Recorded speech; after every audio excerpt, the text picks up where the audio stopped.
संवैधानिक अधिकार, संवैधानिक अधिकार, संवैधानिक अधिकार। राष्ट्रीय लोक मोर्चा, राष्ट्रीय लोक मोर्चा, दीपेंद्र कुशवाहा, दीपेंद्र कुशवाहा। एवं विधानसभा की सीटें नहीं बनी। यह फैसला न केवल लोकतांत्रिक भावना के खिलाफ था, बल्कि संविधान की आत्मा के भी विपरीत था। यह रोक 2001 में और 25 साल के लिए बढ़ा दी गई और तकरीबन 50 वर्ष इंतजार के बाद अब 2026 में यह दोबारा समीक्षा के लिए आएगा। परिसीमन संविधान का था। संविधान जो मूल रूप में है, आजादी के समय जिस संविधान को अडॉप्ट किया गया, उस संविधान में है बनाइए वीडियो 10 साल पर जनगणना हो और उस जनगणना में बढ़ी हुई संख्या के आधार पर क्षेत्रों का निर्धारण हो और उस क्षेत्र का डिस्ट्रीब्यूशन जितनी जहां की संख्या है उसके हिसाब से उसका विकेंद्रीकरण 51 में हुआ, 61 में हुआ, 71 में हुआ। बताया गया 51 में जितनी संख्या थी 61 में बढ़ी, 51 में बढ़ी और बाद में नहीं बढ़ी, मतलब रोक दिया गया। 71 तक हुआ, 71 में 25 साल के लिए रोक दिया गया एक्ट में अमेंडमेंट करके। फिर जब 25 साल पूरा हुआ तो 2001 में रोक दिया गया, फिर 25 साल के लिए।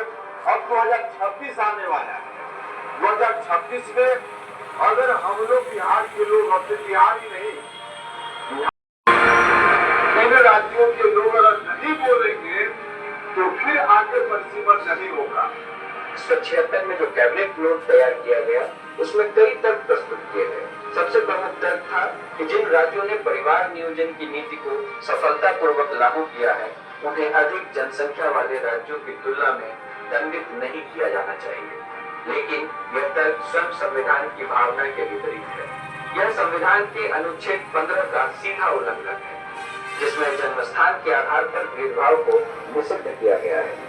इतना ही नहीं, परिसीमन पर लगी यह रोक मूल संविधान के अनुच्छेद 82 और 170 की भी खुली अवहेलना है, जो हर 10 वर्षों पर जनसंख्या के आधार पर परिसीमन का स्पष्ट प्रावधान करते हैं। यदि अधिक आबादी वाले राज्यों को ज्यादा सीटें दे दी गई तो इससे राष्ट्रीय एकता और संघीय संतुलन को खतरा होगा। लेकिन यह तर्क सर थोड़ा आप आगे जाइए ना। लोग की भावना को ही नकारता है, क्योंकि एकता और संतुलन की नींव समानता पर होती है, न कि असमान प्रतिनिधित्व पर। प्रशासनिक तर्क यह था कि अगर लोकसभा और विधानसभाओं इन राज्यों के लोग अगर नहीं बोलेंगे तो फिर आगे परिसीमन नहीं होगा। 176 में जो कैबिनेट नोट तैयार किया गया उसमें कई तर्क प्रस्तुत किए गए। सबसे प्रमुख तर्क था कि जिन राज्यों ने परिवार नियोजन की नीति को सफलतापूर्वक लागू किया है, उन्हें अधिक जनसंख्या वाले राज्यों की तुलना में दंडित नहीं किया जाना चाहिए। लेकिन यह तर्क स्वयं संविधान की भावना के विपरीत है। यह संविधान के अनुच्छेद 15 का सीधा उल्लंघन है, जिसमें जन्मस्थान के आधार पर भेदभाव को निषिद्ध किया गया है। इतना ही नहीं, परिसीमन पर लगी यह रोक मूल संविधान के अनुच्छेद 82 और 170 की भी खुली अवहेलना है, जो हर 10 वर्षों पर जनसंख्या के आधार पर परिसीमन का स्पष्ट प्रावधान करते हैं। यदि अधिक आबादी वाले राज्यों को ज्यादा सीटें दे दी गई तो इससे राष्ट्रीय एकता और संघीय संतुलन को खतरा, जो उनका भविष्य संसद में क्यों नहीं दिखता। हमारे बच्चों को यह अधिकार मिलना चाहिए कि वे संसद में अपनी बात रख सकें तो सच में उनकी है। राष्ट्रीय लोक मोर्चा ने यह लड़ाई शुरू की, लेकिन यह सिर्फ एक दल की नहीं, हर उस व्यक्ति की लड़ाई है जो भारत की आत्मा को समझता है, जो न्याय और समानता में विश्वास करता है। अब अगर यही बहस इस रूप में की जाए कि उत्तर भारत में जनसंख्या नहीं होगी, तो यह सिर्फ एक भ्रांति नहीं, एक अपमान। हम बाबा साहब के बनाए संविधान के उत्तराधिकारी और हमें वह भारत चाहिए जिसमें हर नागरिक की आवाज गूंजे, हर वोट की कीमत बराबर हो और हर राज्य को अपने जनसंख्या के अनुपात में हक मिले। यह आवाज सिर्फ एक राज्य की नहीं, पूरे भारत की है। यह मांग सिर्फ संख्या की नहीं, सामाजिक न्याय और संवैधानिक मर्यादा की है। राष्ट्रीय लोक मोर्चा ने इस कुव्यवस्था के विरोध में जो आवाज उठाई है, वो भारत के संविधान को और सशक्त करने की आवाज बनी। संवैधानिक अधिकार, संवैधानिक अधिकार। 40 सीटें सीटों में सिमटी हुई है, जबकि अगर आज की जनसंख्या के आधार पर देखा जाए तो बिहार की सीटें कम से कम 60 होनी चाहिए। यही नहीं, अनुसूचित जाति, जनजाति और महिलाओं के लिए जो आरक्षण की व्यवस्था की गई है उसका भी वास्तविक लाभ नहीं मिल पा रहा, क्योंकि सीटें बढ़ ही नहीं है। 1976 में पहली बार रोक दिया गया जब कांग्रेस की सरकार थी, 5 साल का समय था, तब से यह मामला अभी तक रुका हुआ, तब से रुका हुआ, 50 साल पहले रुका था। इस बार 26 में फिर उसको शुरू करना है। 26 में अगर शुरू नहीं हुआ तो बिहार के साथ बहुत बड़ा अन्याय होगा और इस अन्याय के खिलाफ जिस सीमा तक जाना हो हम लोग जाएंगे। इस अन्याय को बिहार के साथ हम नहीं होने देंगे, नहीं होगा बिहार के साथ अन्याय। हम लोग फिरे हिंदी बेल्ट का जो और प्रदेश है वहाँ के लोग वहाँ भी जाकर लोगों से बात भी जाकर वहाँ से बात करें और बिहार में यहाँ न्याय आगे नहीं चलने दें। जो विकास के जो भाई है उनके साथ अन्याय हो रहा है, जो विकास के जो भाई है उनके साथ अन्याय हो रहा है, सामान्य जो लोग हैं उनके साथ भी अन्याय हो रहा है। आगे आज की सरकार का आज के बात करते उसकी जगह कुछ जान किया है, उसी तरह की विधानसभा हमारे साथ और अगर छब्बीस और समय की बात करें व्यवस्था संविधान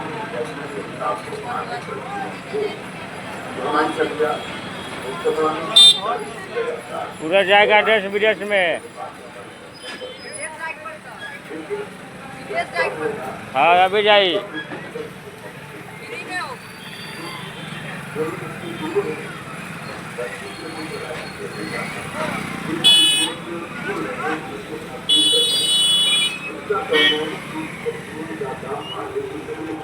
अगर नहीं होगा तो बिहार के साथ जो अन्याय हो रहा है यह अन्याय आगे जारी रहेगा और न सिर्फ बिहार के अगर उनके साथ भी अन्याय होता रहेगा। अब इस अन्याय के खिलाफ हम लोगों को लड़ना है और इस लड़ाई में हम आप सब लोगों का साथ चाहते हैं, सहयोग चाहते हैं, क्योंकि आप सब लोगों की ताकत के बल पे ही हम लड़ पाएंगे और जो लोग प्रतिबल नहीं हो इस पक्ष में बोल रहे हैं हम उसके खिलाफ अपनी आवाज को बुलंद कर पाएंगे। क्योंकि आप सब लोगों से आग्रह है यह किसी पॉलिटिकल पार्टी के इंटरेस्ट का काम नहीं है। आज के बात करते उसकी जगह कुछ जान किया है, उसी तरह की विधानसभा हमारे साथ और अगर छब्बीस और समय की बात करें व्यवस्था संविधान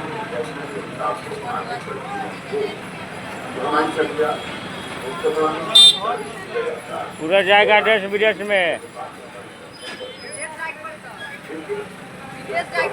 हाँ अभी जाइए।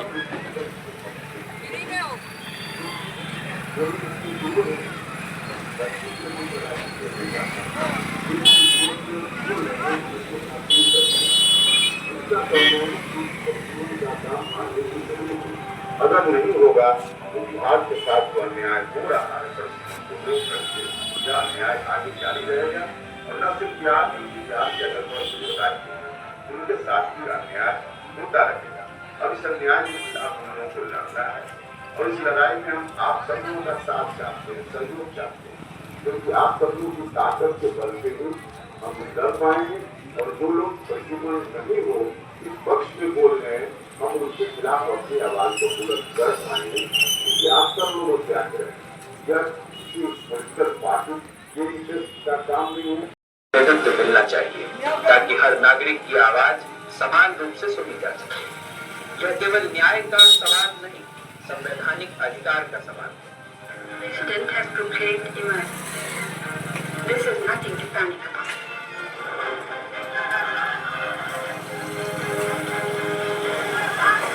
1976 में आपातकाल के दौरान बिना किसी जन सुनवाई, बिना किसी वैज्ञानिक आधार और बिना किसी सामाजिक संवाद के परिसीमन पर रोक लगा दी गई। उस समय संविधान में 42वां संवैधानिक संशोधन करके यह तय कर दिया गया कि चाहे जितनी जनसंख्या बढ़े लोकसभा एवं विधानसभा की सीटें नहीं बढ़ी। यह फैसला न केवल लोकतांत्रिक भावना के खिलाफ था बल्कि संविधान की आत्मा के भी विपरीत था। यह रोक 2001 में और 25 साल के लिए बढ़ा दी गई और तकरीबन 50 वर्ष इंतजार के बाद अब 2026 में यह दोबारा समीक्षा के लिए आएगा। अमेंडमेंट करके फिर जब 25 साल पूरा हुआ जब तो 2000 जब 1 घंटा पर एक जगह पर होगा तो ऐसे होगा। 2026 में अगर हम लोग बिहार के लोग और सिर्फ बिहार ही नहीं, बिहार के अलावा जो बगल का प्रदेश है उत्तर प्रदेश, मध्य प्रदेश, बगल में बंगाल, पश्चिम बंगाल, उड़ीसा, नॉर्थ का स्टेट, साउथ के कुछ राज्यों को छोड़कर बाकी हिंदुस्तान का सब राज्य, इन राज्यों के लोग अगर नहीं बोलेंगे तो फिर आगे परिसीमन नहीं होगा। 1976 में जो कैबिनेट नोट तैयार किया गया उसमें कई तर्क प्रस्तुत किए गए। सबसे प्रमुख तर्क था कि जिन राज्यों ने परिवार नियोजन की नीति को सफलतापूर्वक लागू किया है उन्हें अधिक जनसंख्या वाले राज्यों की तुलना में दंडित नहीं किया जाना चाहिए। लेकिन यह तर्क स्वयं संविधान की भावना के विपरीत है। यह संविधान के अनुच्छेद 15 का सीधा उल्लंघन है, जिसमें जन्मस्थान के आधार पर भेदभाव को निषिद्ध किया गया है। 1976 में जो कैबिनेट नोट तैयार किया गया उसमें कई तर्क प्रस्तुत किए। सबसे प्रमुख तर्क था कि जिन राज्यों ने परिवार नियोजन की नीति को सफलतापूर्वक लागू किया है उन्हें अधिक जनसंख्या वाले राज्यों की तुलना में दंडित नहीं किया जाना चाहिए। लेकिन यह तर्क स्वयं संविधान की भावना के विपरीत है। यह संविधान के अनुच्छेद 15 का सीधा उल्लंघन है, जिसमें जन्मस्थान के आधार पर भेदभाव को निषिद्ध किया गया है। इतना ही नहीं, परिसीमन पर लगी यह रोक मूल संविधान के अनुच्छेद 82 और 170 की भी खुली रहती है, जो हर 10 वर्षों पर जनसंख्या के आधार पर परिसीमन का स्पष्ट प्रावधान करते हैं। यदि अधिक आबादी वाले राज्यों को ज्यादा सीटें दे दी गई तो इससे राष्ट्रीय एकता और संघीय संतुलन को खतरा होगा।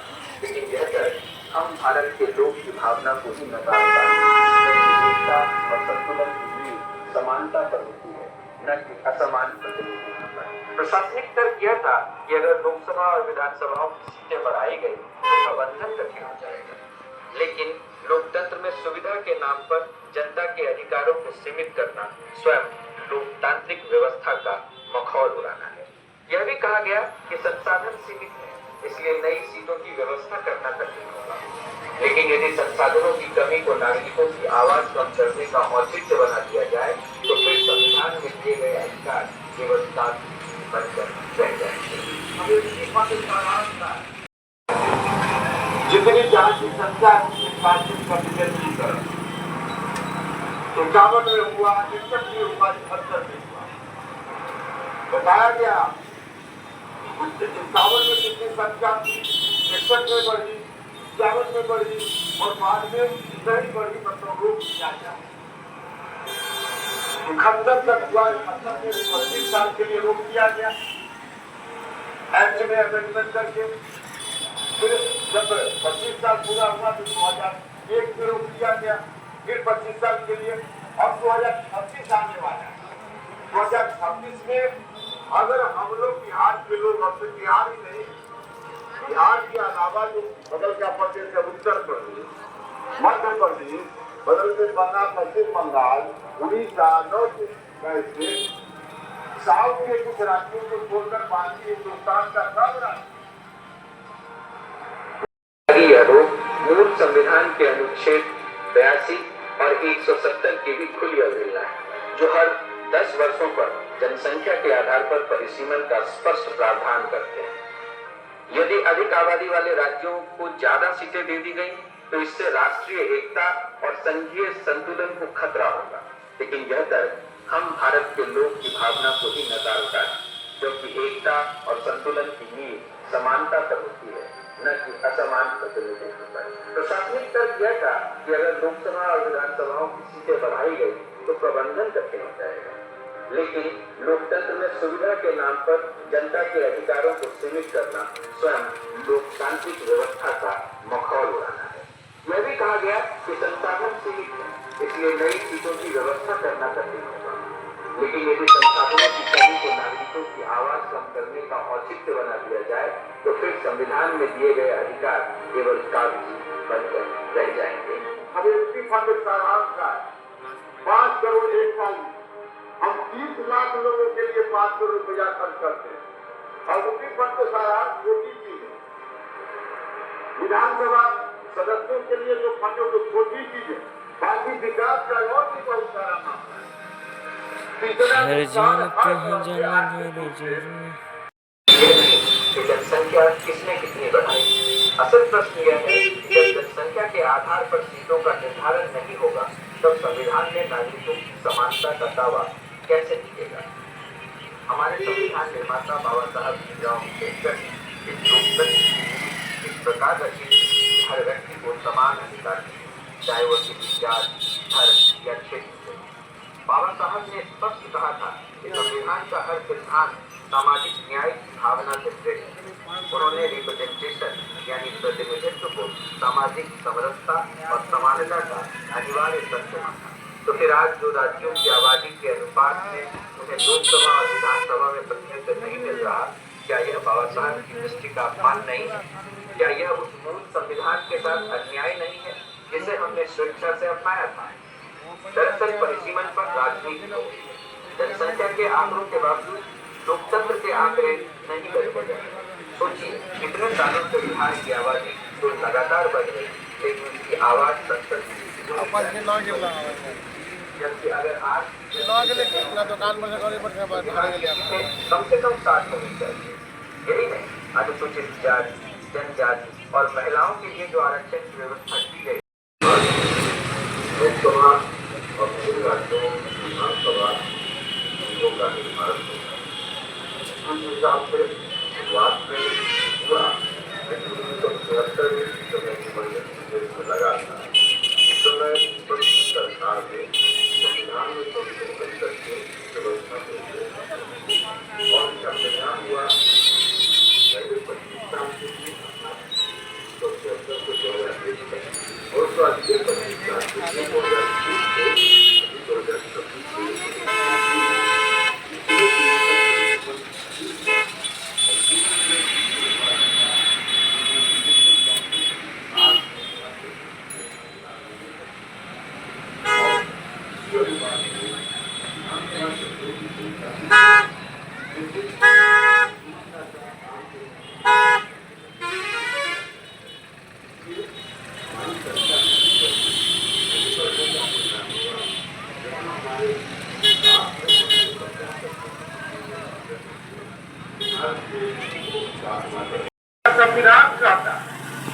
संविधान जो मूल रूप से है आजादी के समय जिस संविधान को अडॉप्ट किया गया उस संविधान में है कि 10 साल पर जनगणना हो और उस जनगणना में बढ़ी हुई संख्या के आधार पर क्षेत्रों का निर्धारण हो और उस क्षेत्र का डिस्ट्रीब्यूशन जितनी जहां की संख्या है उसके हिसाब से उसका विकेंद्रीकरण 51 में हुआ, 61 में हुआ, 71 में हुआ, बताया गया। 51 में जितनी संख्या 61 में बढ़ी, 51 में बढ़ी और बाद में नहीं बढ़ी, मतलब रोक किया गया। 71 तक हुआ, 71 में 25 साल के लिए रोक दिया गया एक्ट में अमेंडमेंट करके। फिर जब 25 साल पूरा हुआ तो 2001 में रोक दिया गया, फिर 25 साल के लिए। अब 2026 आने वाला है। 2026 में अगर हम लोग बिहार के लोग अपने बिहार ही नहीं, बिहार के अलावा जो बगल का प्रदेश है उत्तर प्रदेश, मध्य प्रदेश, बगल में बंगाल, पश्चिम बंगाल, साउथ में कुछ राज्यों को छोड़कर बाकी हिंदुस्तान का सब राज्य, इन राज्यों के लोग अगर नहीं बोलेंगे तो फिर आगे परिसीमन नहीं होगा। 1976 में जो कैबिनेट नोट तैयार किया गया उसमें कई तर्क प्रस्तुत हुए। सबसे प्रमुख तर्क था कि जिन राज्यों ने परिवार नियोजन की नीति को सफलतापूर्वक लागू किया है उन्हें अधिक जनसंख्या वाले राज्यों की तुलना में दंडित नहीं किया जाना चाहिए। लेकिन यह तर्क स्वयं संविधान के माध्यम से सीधा उल्लंघन, जिसमें जन्मस्थान के आधार पर साकार करना, सामाजिक न्याय को लागू करना और अनुसूचित जाति, जनजाति एवं महिलाओं के आरक्षण को जनसंख्या के आधार पर लागू करना है। हमारे लोकतंत्र का बुनियादी सिद्धांत एक व्यक्ति, एक वोट, एक मूल्य आज खुद अपने अस्तित्व की लड़ाई लड़ रहा है। जब किसी राज्य की आबादी बढ़ती है तो स्वाभाविक है उसे संसद और विधानसभा में उसका प्रतिनिधित्व मिलना चाहिए ताकि हर नागरिक की आवाज समान रूप से सुनी जा सके। यह केवल न्याय का सवाल नहीं, संवैधानिक अधिकार का सवाल है। President has proclaimed emergency. This is nothing to panic about.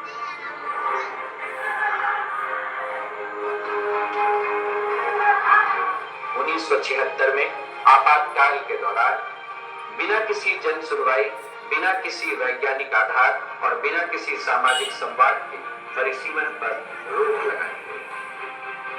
संविधान जो मूल रूप में है, आजादी के समय जिस संविधान को अडॉप्ट किया गया, उस संविधान में है कि 10 साल पर जनगणना हो और उस जनगणना में बढ़ी हुई संख्या के आधार पर क्षेत्रों का निर्धारण हो और उस क्षेत्र का डिस्ट्रीब्यूशन जितनी जहां की संख्या है उसके हिसाब से उसका निजीकरण 51 में हुआ, 61 में हुआ, 71 में हुआ, बताया गया।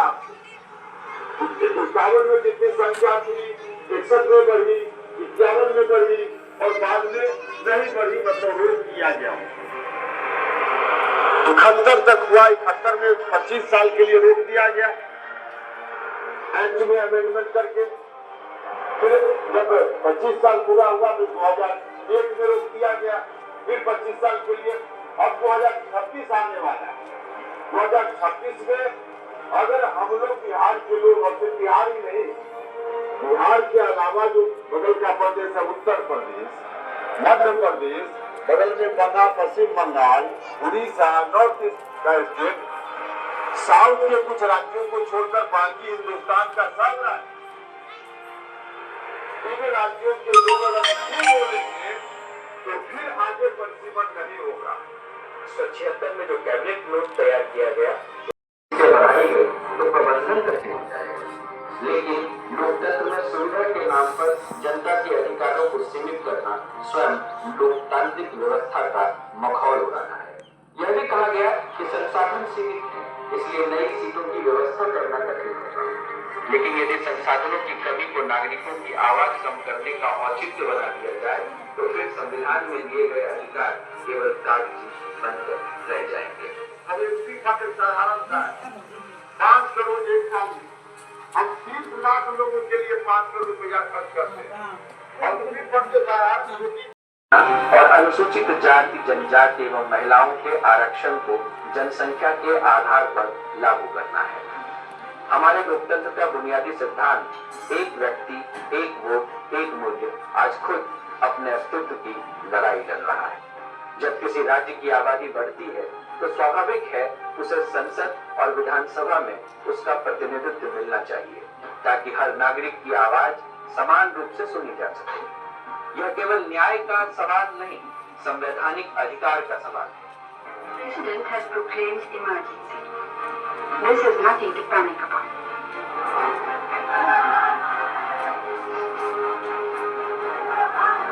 उन्नीस 1976 में आपातकाल के दौरान बिना किसी जन सुनवाई, बिना किसी वैज्ञानिक आधार और बिना किसी सामाजिक संवाद के परिसीमन पर रोक लगा दी गई। उस समय संविधान में 42वां संवैधानिक संशोधन करके यह तय कर दिया गया कि चाहे